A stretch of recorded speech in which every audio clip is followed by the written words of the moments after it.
Hey, welcome back to the podcast, everyone. Beats the Rap on podcast. We got Clair Du-Berry here. Super awesome opportunity to get him on all across Australia, all across Europe, and all across London. So we are super pumped to have him on today. So, Sinclair, like maybe just for the viewers and the listeners, just to kick off, can you tell us a little bit about yourself? So a little bit about me. My full name is St. Clair Du-Berry Jr. That's just a little, fun fact in itself. There's a Wow, lot of, yeah, that's history cool. behind that, you know what I'm saying, in itself. But yeah, That's cool. basically, yeah, for sure, for sure. But basically I'm from Atlanta, Georgia, specifically the Morrow, Georgia area, which is like a small little black suburban town in like the metro Atlanta area, and I started out really in the church. You know what I'm saying? That's where like my journey with music and everything started, was in the church. You know, my mother and father, they pastored. Well, my mother was pastor, my dad was bishop of a church in Atlanta. You know what I'm saying, for a little while. And like, when I was in the I would like sing in the choir, you know what I'm saying, just as like, the thing that I did, participate in, volunteer for the church and stuff like that. And a lot of the congregation members would call me like the loudest voice in the choir and stuff like that. You know what I'm saying? That was kind of like my nickname, like the loudest voice in the choir and stuff. You know what I'm saying? So yeah, that's kind of my start. You know what I'm saying? Like more or less. That's great. Let's unpack that name a bit. That is a pretty wicked name. Um, Tell us how you came up with that name. So yeah, so my first name is, since I'm a junior. Obviously that's my father's name. I'm a second, and the Sorgab Adir is actually Hebrew. Sorgab means strong tower, and Adir means noble one. And Dewberry is, there's some history behind Dewberry. I'm not completely sure, with that, that was just, my father's last name. Oh yeah, another fun fact. My pops is actually from the UK. He's from Kensal Oh, Green, I believe. there we England. go. Yeah, yeah. Yeah, the whole Europe thing. So, we're linking up, you know what I'm saying? The whole Europe vibe, Black British. For Yeah, sure, yeah. for No, sure. very good, very good. What about the saint in your name? Like how did that come about? Why'd you keep it? Um, Well, not only did I just keep that as my artist name because, you know, I just felt like it or something like that, or it's just a part of my first name. I kept it because, it just represents what I try to represent a lot. You know what I'm saying? And, sometimes I'm a walking contradiction. Sometimes I sin and shit just like everybody else. I sin just now. I just said a curse word, but you know, but let's just say for the most part, I try to keep it positive, and with my music, Yeah, I try to keep yeah. things, at the very least, offer people perspective. And I guess you could say, yeah, just offer people perspective on different topics and subject matter, from marriage to, you know, productivity, like work, you know what I'm saying? Yeah, love that. Totally love that, man.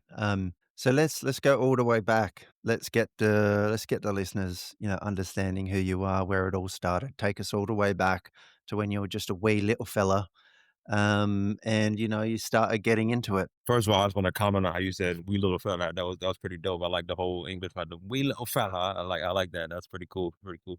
But yeah, I just think that's cool. You know what I'm saying? The whole UK vibe. But yeah, It's all good. basic. Yeah, for sure, for sure. But yeah, basically, like I said, I just started out really in the church first, and then I made a switch to musical theater. So I'll backtrack a little bit. Basically, I did my first show when I was like around 11, 12 years old, Wow. and Okay. yeah, I was really, to be honest with you, like doing my first show at that age, I was like, I grew up real timid, shy, per se. Yeah, I was a shy guy. No Super Mario reference, but shy guy.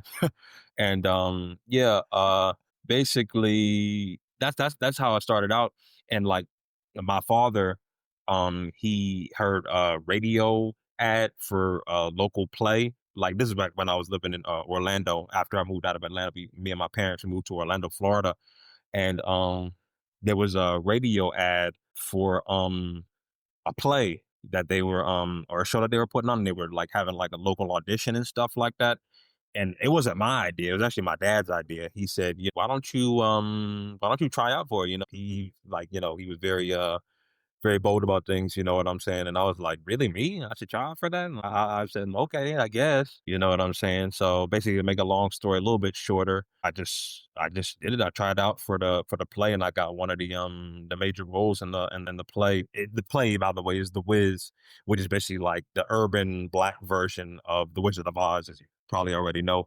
But yeah, they casted me as the wizard for the play because they wanted to do a little bit of an alternative spin on it and have because in the movie version they had Richard Pryor play as the wizard. You know what I'm saying? They wanted to cast somebody so that somebody being like older. They wanted to cast somebody like young because I was like, like I said, around 11, 12 at the time. So they wanted to cast somebody young so it could be like kind of like an ironic thing. They expect somebody like big and bad to come out and you see this like little kid coming out and shit like that. Like, to put a different, you know what I'm saying? Put a little spin on it and everything.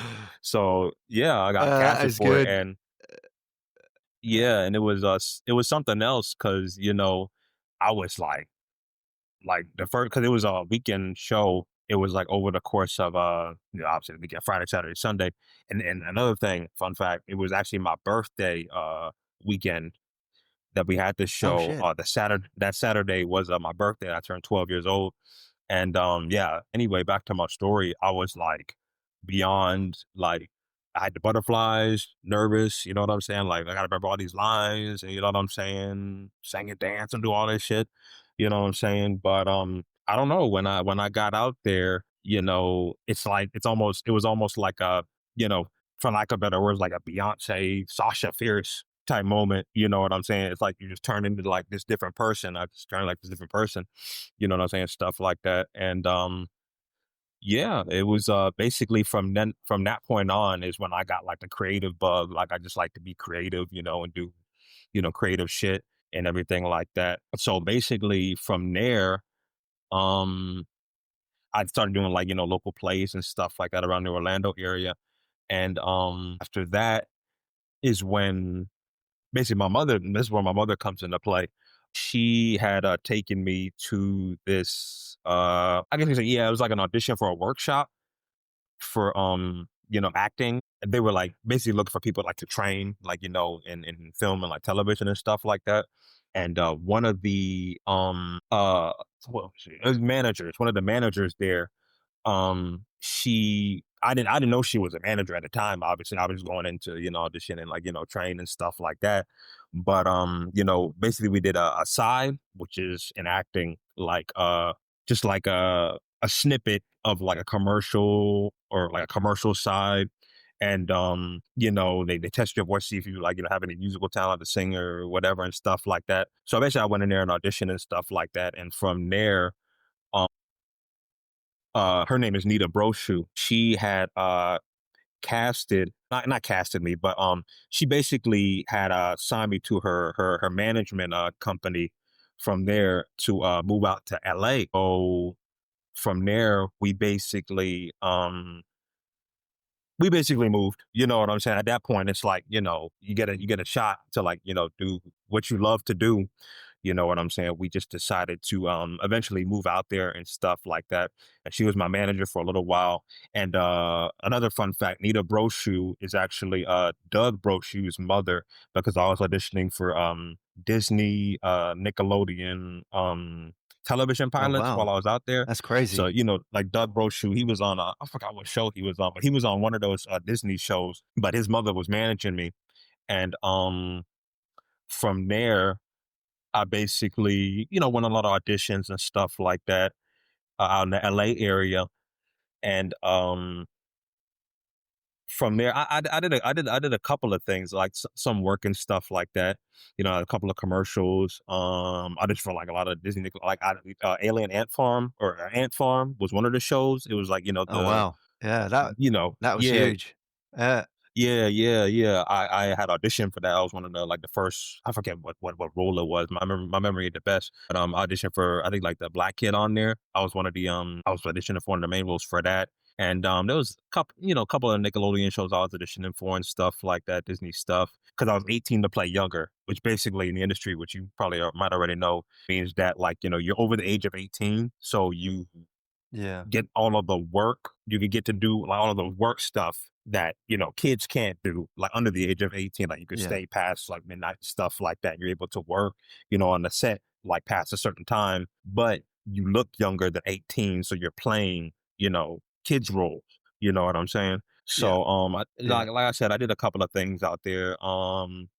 I was, I don't know if you heard of a movie called Earth to Echo. It came out in like 2014. um, I was uh I was a stand-in photo double for Brian Astro Bradley. He was on the X Factor. Right. You might Yeah, yeah, yeah, yeah. He Yeah. was on the X Factor. And yeah, I was his stand-in photo double for that because like I said, we were 18 to play younger. So, and the stand-in photo doubles are basically like the understudies for like understudies in theater are pretty much what stand-in photo doubles are for the movies. But like we're not in the movies. Like we're basically considered crew. You know what I'm saying? So we're there to basically like be like the models. We run lines. You know what I'm saying? We shoot the scenes, but we're just like not technically in the movie. Like they'll have certain scenes like where maybe they'll use our hands or like certain parts of our body and stuff like that. But technically we're not in the movie. But it's good. It's a good place to start. You know what I'm saying? For people trying to break into the industry and stuff like that. So I did that. I was on Disney XD's triathlon event, which it's spelled like, instead of TRI, it's spelled TRY, like try, like you try your best, you know what I'm saying? Kid stuff, kid type shit. But yeah, I Yeah. did that.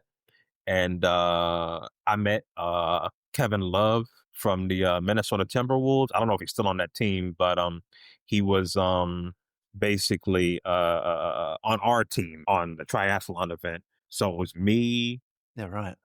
um, Kevin Love as like the sports, professional sports player who's on there, and what's his name? I think his name is Doc Shaw, but he was on one of the Disney XD shows. I forgot what show it was. I think it was King something. Like I said, my memory is terrible sometimes, bro. But but yeah, basically he was on one of the Disney XD shows, and who else was on there? Tyler James Williams. Everybody hates Chris. Yeah, maybe you can just unpack that, yeah, for the listeners who may not have heard of it. Yeah, yeah. So, Chris Rock, the famous comedian or whatever. Basically, that was a show about Chris Rock's life when he was growing up. It was a more like an urban show, like like a black show and everything like that. But his Tyler James Williams' brother, younger brother, I think his name is Terrell Williams. He was one of the hosts on the triathlon event. You can look it up. It's on YouTube. You know what I'm saying? It was on obviously on Yeah, TV. for those You know what I'm saying? And yeah, for those looking that up, it's, TRY-athlon. You can check it out all over YouTube. You can type in Kevin Love triathlon, or you can type in, all the other folks that been mentioning. Go check it out. It's actually pretty good. Um, yes sir, yes sir, yes yeah, sir. nice Oh, so one. That's you've seen it already? yeah. Oh, word. Okay. Well, no, I was just looking it up now, just like checking it out, and No, you can be yeah, just honest. like for all the I was just listeners and curious. viewers.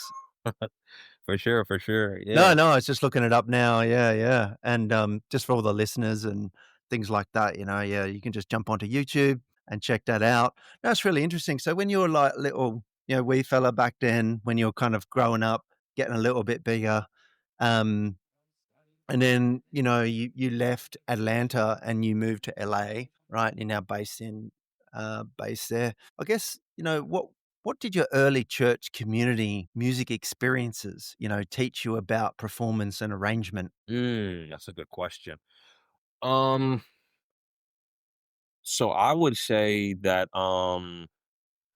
early church experience has it really shaped, like, I guess you could say the moral dynamic of, or like the lyrical dynamic it definitely shaped the lyrical dynamic. I definitely say that of my music. There's always something you could find in my records or my sound that's gonna be related, something that's gotta do like with the metaphysics of like life or like some type of spirituality at the very least. But there's always gonna be like little, you know, little sometimes big things, sometimes little things, but there's always gonna be something in there that's gonna represent like God or Christ or, some type of like virtue or being moral in some type of way. You know what I'm saying? Or at least at the very most, I try to keep it that way. You know what I'm saying? Like I said, I'm still working on the expletives and stuff like that, the cursing and all that. But it's rap. You know what I'm saying? It's music. You know what I'm saying? But like I said, the very least, I try to keep it perspective. Offer perspective. It's not. Excuse me. It's not just gonna be like you know. I'm gonna shoot you. You know what I'm saying? Or because I'm just gonna be honest. Like a lot of rap music, not all. You know what I'm saying? But I say like a lot of mainstream rap and hip hop music, like kind of promotes, um, that kind of lifestyle, like street life and stuff like that. A lot of people kind of compare me to like a younger Kanye West, like when he first started out, and he's one of my biggest Nice. inspirations, because Mm. he brought something completely different to the genre because I always listen to hip hop. Like I think my first hip hop artist that I ever listened to was Lil Wayne. His the Carter 3 album. I remember hearing a Millie for the first time, like, oh man, this shit is fucking fire. Like this shit is dope. I remember back when we had like the Walkmans and the fucking MP3 players and shit. Yeah, Like yeah, I had yeah, remember that shit? Yeah, yeah, yeah, yeah. I had the fucking tape decks. yeah, yeah, for Ghetto sure, for blasters. sure. Yeah, tape decks, the fucking little boom boxes and shit like that. Yeah, the CDs and shit, Yeah. VHS, Yeah, all that that's shit. it. Yeah, You walk around with it like this, like the yeah, yeah, yeah, yeah, yeah, yeah, all that shit. Yeah, But yeah. That's it. for sure, for sure. But yeah, that was pretty much my thing. You know what I'm saying? I grew up on a lot of like old school like R&B. Like Michael Jackson or pop, what I'm saying, like Michael Jackson, you know what I'm saying, Marvin Gaye, Luther Vandross, well, Stevie Wonder, you know what I'm saying. But as far as rap and hip hop, I say like probably my two biggest, two or three or four. I got a lot, but I probably say Lil Wayne, Kanye West, Pharrell, and Kid Cudi. Those are like my childhood. I remember like the Kanye West graduation album was like it's probably like my most listened to song. I mean, most listened to album ever. Like I probably rap like every track like word for word, like maybe not, maybe miss a couple of words, fumble over a couple of words, but for the most part, like that was my album, that was my go to. Cause I feel like what he represented, like people say, oh, it's That's like this awesome. yeah, like this backpack rap, and shit like that. But I saw it as like more than that, I like this Yep. dude is dope, Yeah. for Yeah, sure, for totally sure. different. And, so, yeah, that was interesting growing up and hearing your journey and how it influenced you in terms of your, in arrangement with respect to, the church and community. And so if you kind of think about that and you bake that into also you moving cities, how did, each city, I guess, shape your sound and hustle?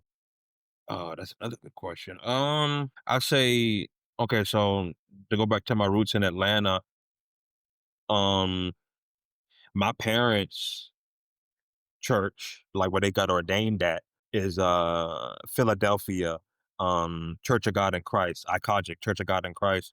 They're a non-denominational church, and I have to shout them out. Like I have to. They I can't say everything, but they brought me through a lot of difficult times, you know. Cause I'm just gonna be honest with you, my mother and father are no longer with this earth. They passed on, Oh, I'm sorry to you hear know what that. I'm saying? Yeah, yeah. But that I say that's probably one of my biggest hurdles that I had to jump. You know what I'm saying? Yeah, in my own ways, I'm still slowly but surely coming out of that because it's not like it was, well, my dad was like years ago. He passed away in 2009 when I was a teenager. But my mother, she passed away more recently. She passed away in October of 2022. So, that was more recent. Like, during the height of COVID around then, now she didn't pass from COVID, but you know, she had passed and everything. And that was one of like I'd say like the rockiest periods of my life. But to keep it on a positive note, it really shaped me, not just musically, but like morally. You know what I'm saying? Like it gave me more strength, in a lot of different circumstances and situations. It taught me how to overcome a lot more things, because obviously for anybody, like I said, it's not just about me, it's for anybody, you know what I'm saying, that has to has lost a loved one. You know what I'm saying? It's just something that I'll tell anybody out there, just hear these words that, in order to overcome, you have to choose life. You know what I'm saying? You have to choose, actively choose. You know what I'm saying? Don't just like go through the motions of, oh, just take it one day at a time, like, or, blah this and that, go to work, this and that, or go through the motions, so to speak. You have to actively choose in your mind, like, to live. You know what I'm saying? There was this interview, or not interview, it was like some type of motivational speech I saw, and it kind of like stuck out in my brain. He said, in order for you to get anything done, you have to literally put in your mind, do it now. You know what I'm saying? Like, do it Yeah. now. That's right. Like That's literally right. like Do that. it Like now. it's just it's Yeah. simple, rudimentary. You know what I'm saying? But I thought about it, and I'm like, man, like ever since I heard him say those words, it's like when I don't feel like doing something, or I feel like procrastinating, or just not necessarily getting something done at that current point in time, I literally just tell myself, do it now, and like it motivates me to just do it. Like I feel like that's the power of manifestation. It's like literally, if you tell yourself to do something, or if you tell yourself it's gonna be okay, that you're gonna make it, that I need to do it now, then it's gonna happen. You're gonna do it. You're gonna make it. You know what I'm saying? Yeah. Yeah, it's like, I do it tomorrow when it can be done today, you know? Yeah, yeah, yeah. Like, yeah, absolutely, and that would have had, because you've done a few releases, from what we can see from 2021 to 22, for example, The Idea, Nostalgia Ultimate, also released, or you teased Cherry Blossom Serenade, and when you were creating these cuts like The Master, Brighter Day, Serious, and things like that. You must have been honestly like going through emotional hell at that point through all this kind of stuff. How much did all of, the emotion and everything that was going on in your life influence some of those cuts that you put out? Man, I'll tell you what, like you brought up something interesting I wanted to say. When I made my song Vitamin B12 for my album The Glitch, it was first a single. It was just a single. I made it when I was out in Las Vegas when I started pursuing music professionally. And it was originally a song about my dad. Because in the first verse I say, just don't go away. I need you every day. You know what I'm saying? Stuff like that. And it was really a song about my father, because this was back when my mother was still alive. But when I had moved from Las Vegas back to Atlanta was during the period of time when my mother had passed. So it's weird how like, and keep in mind, this was the last song I recorded before she passed away, and she was on that song, you know. Oh, wow. That's So intense. it's like when she passed, and I listened to the song, you know. I wouldn't use the T word trigger, but like it brings back like all of the times, I use the like T her. word. Yeah, yeah, Like, that's a yeah, big trigger. yeah, trigger, Like, trigger. Yeah, I just guess you call could it say as it that. is. Yeah, but Oh, yeah, yeah, it trigger anyone. yeah, trigger, trigger. Yeah, for real. Yeah, but what you call it? Yeah, yeah, yeah. It's like I wouldn't just say like it was just that. I would say like it brings back like life lessons, that she taught me. Because when Mm. I recorded it, there was a certain way that like I kind of wanted her like to have it recorded on that last verse. Yeah, I guess you could call it like last verse or the last part, like during the bridge or whatever. And it's almost like, when I go back and listen to it, it's almost like she's teaching me through through the sonic experience, or like through the track. You know what I'm saying? It's like going back and hearing, Yeah. what she had to say, while she was still present, like, here, like on the planet and stuff like that. You know what I'm saying? I don't know how else I could describe it. It's just like, it's like going back and listening to like an old voicemail or something like that, of like people who are or somebody that's like, passed away. Cause like I don't personally have any like the voicemails of her, from, you know, before she had passed and stuff like that. But some of my family members and some of my mama's friends, they would tell me like, oh, I would go back and listen to some of her voicemails and stuff like that, and it will bring me to tears and everything. It was almost like that. Like for me, that song for me is like a memoir almost, like a time capsule. So I was trying to like push that song like a whole lot well, after everything had happened, like after it came out and stuff like that. So now it's a song about both of them instead of just my dad. That's something to throw out there. That is Yeah. some forking deep, really, and sorry to use the cuss word, listeners, but that is some super, yeah, just deep stuff, very nostalgic, Appreciate it. right there, a lot of sonic sampling that's Yeah, for coming sure. through to create this, nostalgia, within this sound. That's amazing, and then tell us a little bit about Cherry Blossom Serenade. Tell us a little bit more about that. Cherry Blossom Serenade. Let me go back a little bit. Let me think. Cherry Blossom Serenade. That's about a couple of So did things. that Go ahead. Oh, no, sorry, I was just gonna say, did that evolve into a larger body of work? Or yeah, unpack that a little bit more. Yeah.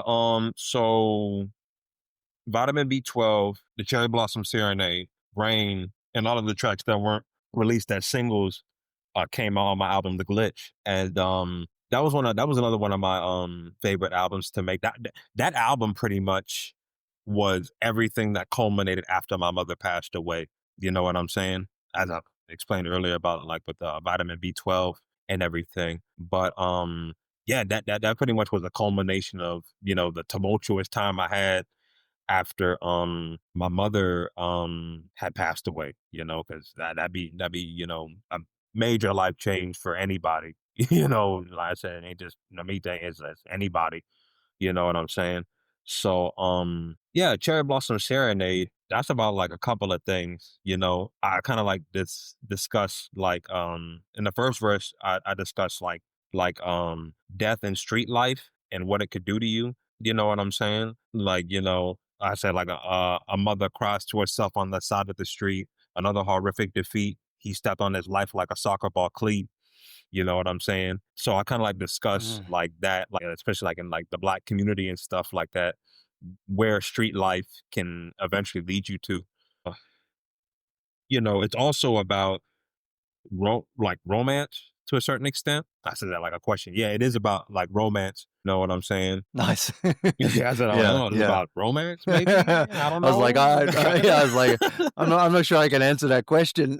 Right, right, right. Yeah, it's like, I don't know. You tell me. Yeah. Type deal.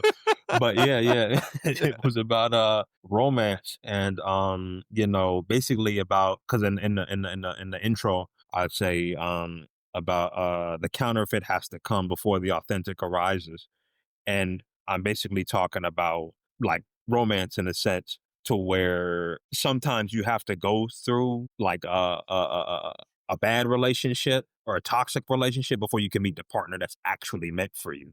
Know what I'm saying? Or to find out where you are so you'll be ready for the partner that's actually meant for you.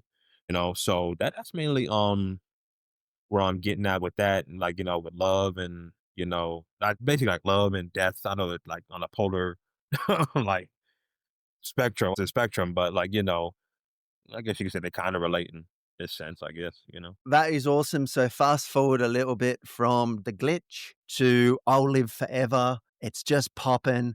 It's all over the place. There is hype. I want people in Australia, Europe, all over Europe, London, to understand what this is all about and where the hell they can listen to this good stuff. Drop it for us. Yeah, so basically, "I'll Live Forever" is, it's a single, that's actually on my newest album, Sermons.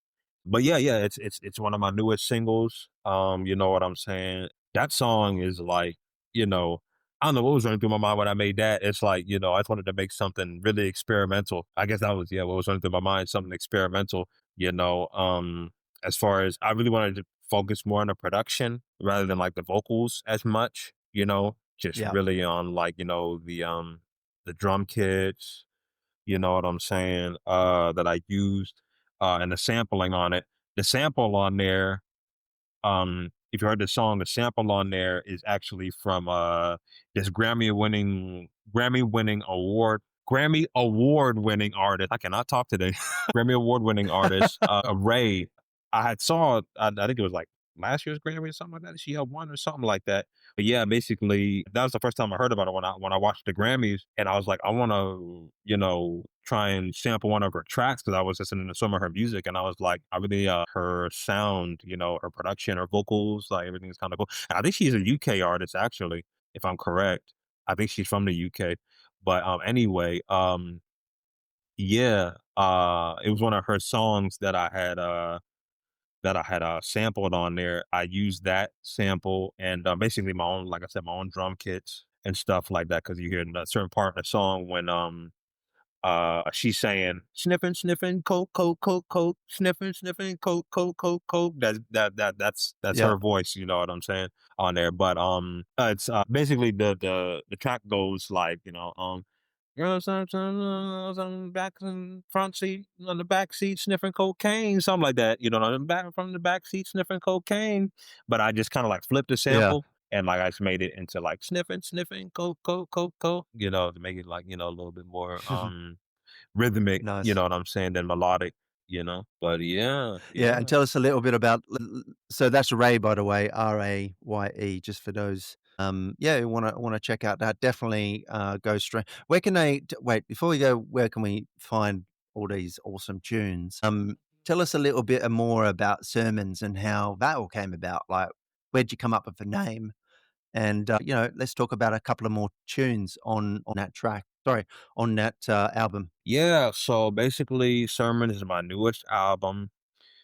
It's a 20-track album. 25 songs, you know what I'm saying? Um, yeah, it's just an album. Basically, I got inspiration from it from reading the Sermon on the Mount, three chapters in the Bible. It's Matthew chapter 5, chapter 6, and chapter 7, where basically it's one of the most quoted scriptures in the Bible, and it basically has the Lord's Prayer in there. Our Father which art in heaven, hallowed be thy name. You know what I'm saying? And what else? Yeah, basically that was when like Jesus like major sermon like on the mountaintop where he was given like, his doing his thing or whatever. And the golden rule comes to mind because it's mentioned in that passage too about do unto others as you would have them do unto you. And really, I feel like that's like about taking accountability, because it's like, treat others the way you want to be treated, essentially, and Nice. that's kind of like Yeah. the main theme behind the album because you have there's a lot of good songs on there. I think it's one of my favorite albums so far. I got Breakthrough, well, Swift and Easily Changeable, Breakthrough, super powered, what else? Romance Scam. And Swift and Easily Changeable is actually something my uncle used to say before he had passed away. You know what I'm saying? He used Oh, to okay. always say you gotta like he's like, you gotta watch people swift and easily changeable. You know what I'm saying? I don't know his accent very That's well, cool. the way he talks very well, but yeah. Uh, But I just thought about him yeah, when that's I made cool. that. Appreciate that. But I just thought about him when I made that song, you know what I'm saying? It just kind of it starts off the album, you know, because basically I thought that would be a good way to start the album because it Mm, just like really represents what the album is about, kind of like accountability, you know, and love that. Yeah. all of those types of things, you know. And It's also got a lot of meaning, right, as well, you know? what was that you said? Yeah, it's got a lot of family. I was just gonna say, like, I love that. It's also got a lot of meaning to it, you know, like, when you hear that play, you know, it also bring that little bit of nostalgia back and things like that, you know, and it's just got a Yeah, lot of yeah, meaning yeah, and depth to it.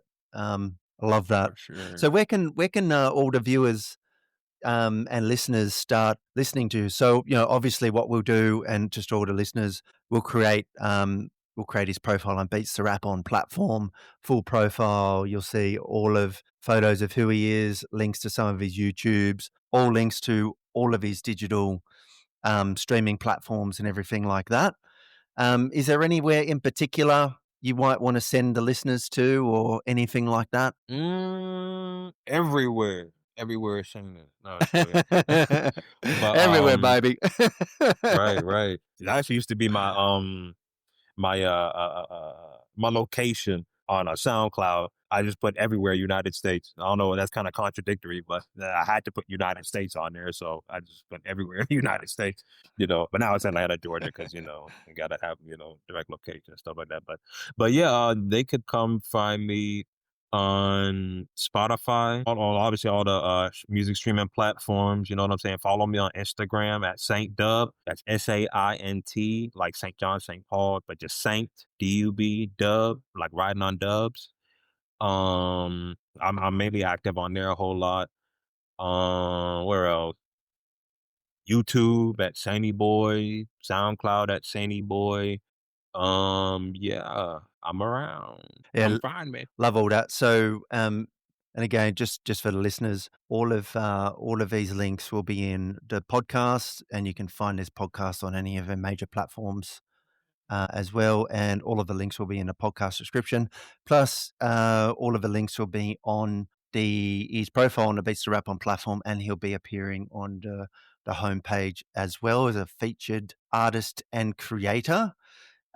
Anything else that you might like to say before we wrap this one up? It's been super exciting. Thanks so much. Yeah, for sure. I appreciate you having me on. Like, it's really, it really is a pleasure. Thank you so much. Before I go, I just like to say, love yourself like God loves you, and that's pretty much it. Love that. Pretty much it. I You love know. that. It's such a simple statement, but it's got so much deep power and meaning um, Amen, around it. brother. Thanks very much, and we'll catch you on the next one. Ciao for now.